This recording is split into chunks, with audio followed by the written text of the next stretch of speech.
Good morning, family. Welcome to the Afrolatina show. I am your host, Alicia Anabel Santos, La Diosa Dominicana.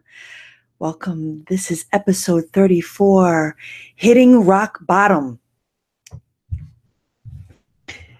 Get comfortable, yo. It's just about to get deep and real. Good morning. So, damn, where do I want to start? My goodness. So, I'll start with yesterday.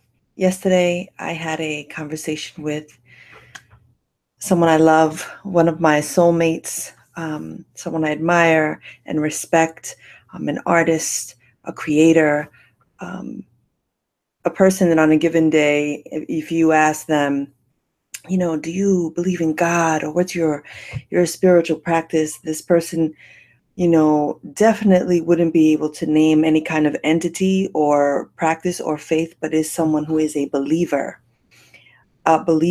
in his skills, his ability, his talent, his gifts, his purpose, let me put some lights on in here because, this is there we go. His purpose. He knows what he's here to do. And he's definitely someone that I've always, there are people that show up in your life who are a mirror for you in so many ways. But one of the gifts that this person possesses is that he challenges me to be better. And definitely is not having it when I'm selling myself short. He's here to call me lazy. He's here to tell me the truth. Brutally honest, which is comforting. And it is love. It's absolutely a wonderful expression of love when you can have people who work at his level to say, you are fucking amazing, but let me show you all the ways you're half-stepping and not walking in your truth, a truth I know and see in you. And so during our conversation yesterday, I was reminded of my moments of rock bottom. And there are a few things that this person has said to me over the years of our friendship. Someone who is my family. One of the things he says he loves about me was the first day we met. That on the first day we met at a club where he was going to come and perform, and it was going to be the first time that we ever met, that I met this person and I was like, yo, this is you? And he was like, yeah, this is me. And I was like, yo, and hugged him. And after I embraced him and held him, and we had our love exchange and energy exchange, I was like, yo, let me holler at you. Let me holler at you later. Let me go collect this motherfucker. Let me collect some money from some motherfuckers, because we were having a fundraiser for an amazing friend who was going to VONA, Voices of Our Nation, an amazing honor and writers retreat for writers of color. And so that was the beginning of an incredible friendship. And one of the other things that there are so many things that he has said about me, but one of the things that I really love is that he mirrors back for me that I am who I say I am. There are a lot of people out there who are trying to be something. And sometimes they're trying to be what they believe others want, and they're not showing up in that authentic way. And what he says about me is, Alicia, that motherfucker right there, She's who she says she is. When she shows up, she's who she says she is. And I pride myself on that. I am who I say I am every day of the fucking week. Do I want to be better? Absolutely. You know, am I always striving for growth? Absolutely.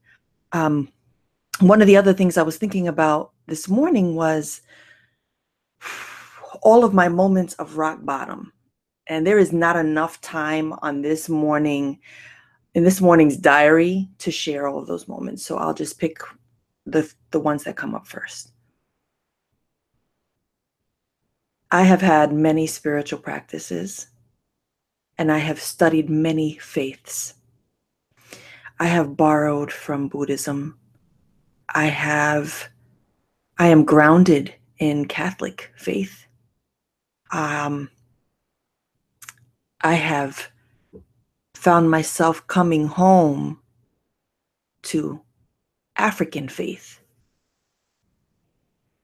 And then all kinds of other spiritual laws, right? Like Toltec tales, you know, Don Miguel Ruiz, the Four Agreements, Paulo Coelho, Aleph, Aleph, the Aleph. I'm just looking at my bookshelf for all of the other spiritual texts that I've used over the years. There are so many. They're not on my bookshelf. They're in the living room. Jan van Zandt, In the Meantime. Oprah Winfrey's Super Soul Sundays.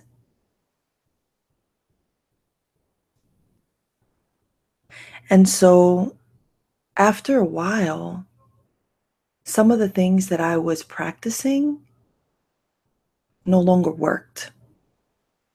Like there were a lot of, I would have a routine and rituals that I would do, and I would read certain texts in yoga. Yoga is another practice, another spiritual practice of mine. But I would find myself falling off. That the things that would help to pull me out, oh, and forget about it, tarot cards, goddess cards, divining, you name it, yoni eggs,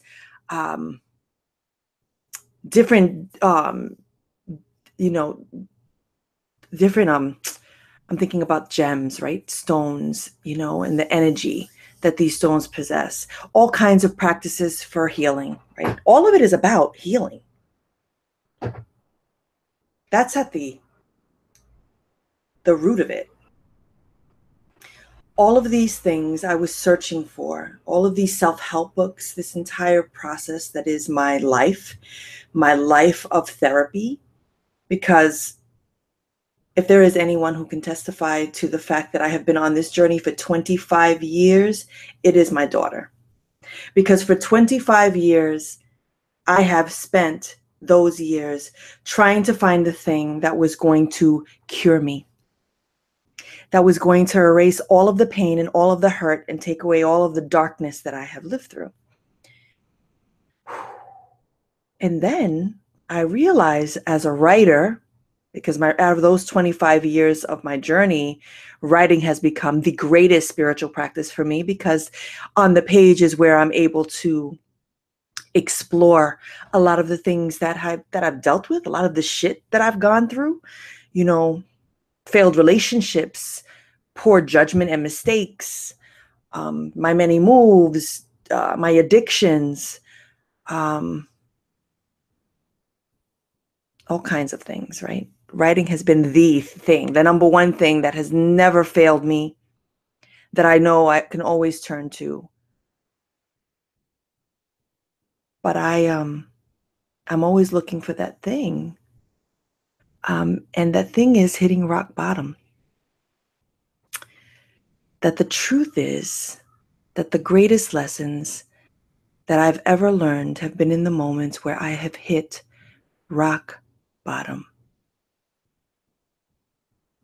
During my conversation with this soulmate, my dear friend,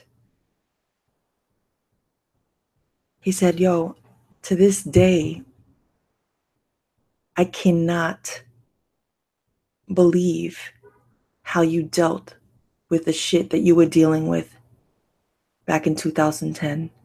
Only you could be facing eviction and still manage to pull off a play, still manage to get actors together and have them come to your house and direct them and have them rehearse and get it done. Only you could get a venue and pull this shit off in just a few days, where you had each actor come and read your work. What he was referring to is my one-woman show called I Was Born. Only you could be the director, the producer, the writer of that play, and also acted in it, all while facing eviction. I'll never understand how you fucking did that. How in one of your moments of darkness, you could be light for others.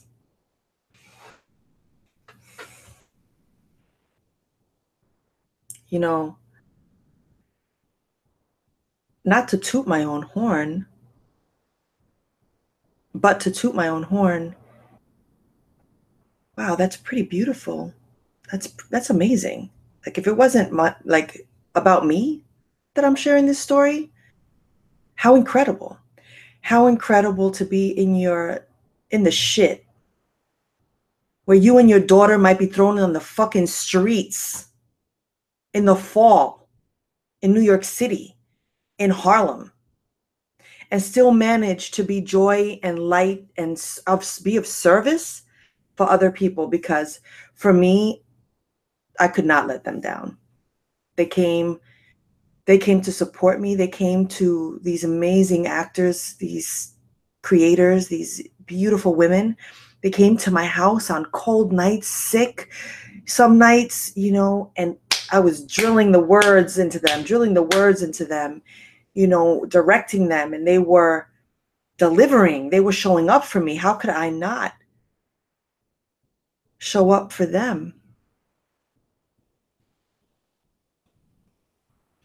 So hitting this rock bottom, the lessons in the rock bottom for me are truly about what I'm made of.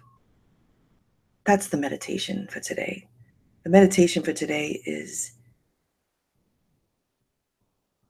reminding myself in those moments where I have been in rock bottom, have been in my lowest, and how I've pulled myself out.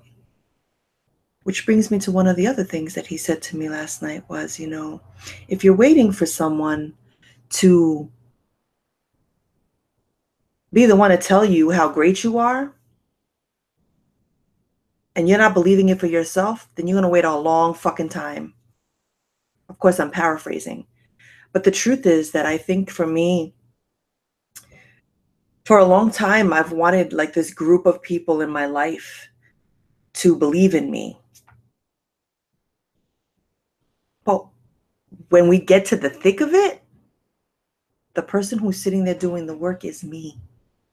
I'm the one who spent an entire month, 10-hour days, writing my memoir and getting it done over 300 pages later, written in a month. I'm the one who wrote a 90-page play in 3 days. Me. I'm the one who wrote a 35-page manuscript for submission in 2 days to get into the Miami Book Fair the same year that I owned the title I Am a Writer back in 2001, October 2001. I did that shit. I'm the one who've written 7 scripts for a documentary that were easily each over 100 pages of notes. That's 7 scripts in English, 7 scripts in Spanish. I am the one who has facilitated hundreds of workshops at this point and held space for so many people. And as I sit here today, I'm thinking, how did I get that done? Was it having someone on my shoulder saying, you can do it, let's go, let's go, let's go? No. It was me and my God. It was me and my spirit guide saying, yo, we got you. That invisible thing, that invisible faith, that source, that force, that voice That is the only thing that's going to tell you you can get this shit done. And sometimes that voice will only appear to you when you have hit rock bottom. When you believe that this is as low as you can go and you only have one of two choices to make. Say, I surrender. Fuck it. I'm running away. I no longer want to be a writer. I no longer want to be a dancer. I no longer want to go to those casting calls. I'm not going to send my work out anymore because nobody gives a fuck. Then they're rejecting me like crazy. Nobody loves me. Nobody sees me. Nobody's interested in this story. My family's going to hate me. There's that. Or the other choice. I'm going to show myself what I'm made of. I'm going to get it from me. These truths can only come when you are at the bottom. And I did show myself that while I was facing eviction, I could still be of service and I could still honor the gifts that I received because I believe that my universe provides. I do. I'm not saying you need to believe that, but that's what I believe. These are my beliefs. You're here listening to me because I'm sharing what works for me, and that shit may not work for you. Like for me, having stones on my desk work for me. Having plants near me works for me. Having images of all my people around works for me. Being surrounded by all of my completed projects works for me. Having my little negrita watching over me works for me. I don't know what's going to work for you. But what works for me is sitting in this fucking chair for hours with my sun-kissed and my Red Bull and not getting up until I have met my goals. That's where we at, yo. One of the other things that my dear friend asked me yesterday was, what's the point? Why are you doing this? Why are you doing this? And by this, we were talking about this new project of having a podcast show, of creating a vlog, of sharing my stories. And it's a wonderful question to be asked because it will remind you of what your intention is. And so my response is, I'm a storyteller. I'm waking up every day, and part of my spiritual practice today is to tell a story, to wake up and share some of my spiritual practice, some of the things that have happened in my life in hopes that together we can find some healing for ourselves. Because that's really why I'm an artist. That's really why I'm a writer. You know, for as much as when I first started writing, my writer's intention was that I was writing for my daughter, that I was writing so that she would know the truth about me. And then it became, I was writing for women. And then it became, I was writing for Latinas. And then it became, I was writing for women of color. And then I'm writing for my healing. I'm writing to save my own life. And so what I know to be true is that writing for me is a spiritual practice. And my journey as a writer is a gift from God, and I am a vessel, and I'm here to serve. Punto. So if you ever wonder about who she is, talking all her shit in the morning, this is who I am. This is what I bring. This is my truth, and this is my intention for sharing my soul with you. With that, let's close. Let's do a meditation.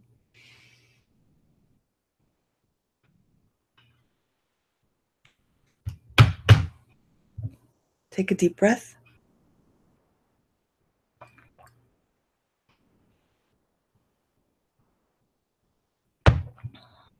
Take a deep breath.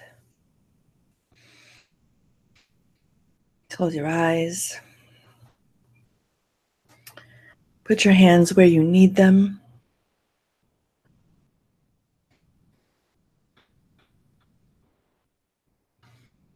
I want you to think about a moment that you felt you were at your lowest. You were at your rock bottom. You felt like you had nothing left to give.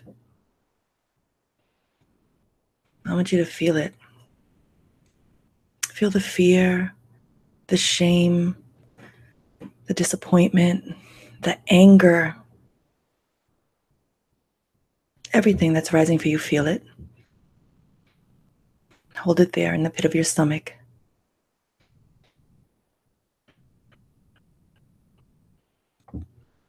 Now I want you to see yourself rising, getting off that couch, getting out of that bed, getting up, deciding that enough is enough. You were going to pull yourself out. What did that look like?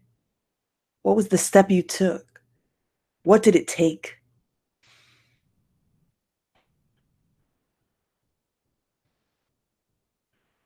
Hold that in your heart. Bring that here to the center of your head, your eyes. I want you to see it. I want you to feel that. And when you're ready, come out.